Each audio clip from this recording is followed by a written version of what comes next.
It is my honor and privilege to pay tribute to Dr. Br Ambedkar on his Jayanti, the 14th of April 2020. First and foremost, in my capacity as the director of this academy. This academy is the institution of civil servants, and all of us are grateful to him for 311, the article which gives us the courage, confidence, and conviction to do our duty without fear or favor. In fact, I want to share with you that many of his colleagues in the Constituent Assembly were not very comfortable giving this sort of authority to the civil services, and very few constitutions in the world have a separate section for civil services. So I would like to thank Dr. Ambedkar on behalf of all the civil servants in the country. As a student of history, I'd like to acknowledge his role as one of the great transformative leaders of this country.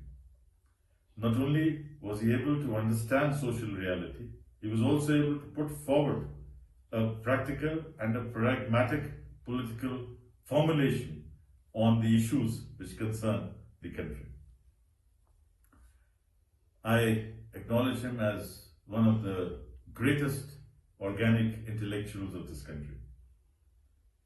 Antonio Gramsci had used this term, organic intellectual, for those who can focus their mind and their intelligence based on the social reality of their times. And to that extent, and in that sense, Dr. Ambedkar was the foremost and the leading scholar of our times, of the country.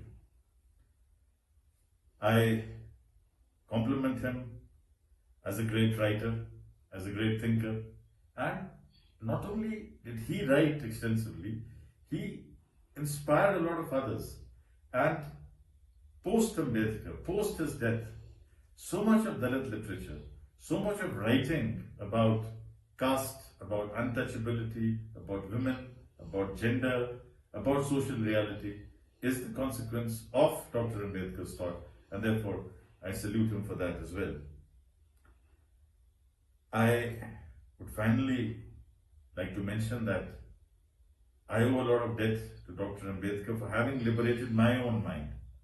Without having read The Annihilation of Caste, without having read Waiting for the Visa, and his writings on contemporary polity, one would not have been able to understand the way a lot of India works and operates. I would have been a lesser individual had I not read Dr. Ambedkar. And last but not the least, as someone who's often called to deliver keynote addresses at short notices, at a very short notice, I find Dr. Ambedkar's quotations very useful.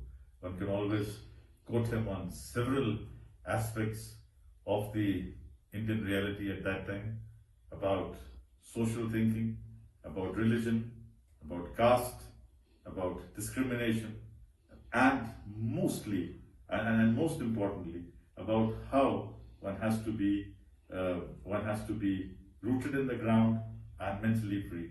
So I am again very grateful that I've had this opportunity of thanking, of acknowledging the great contribution of Dr. Ambedkar to our society. He is today a leader not just for our country, but a leader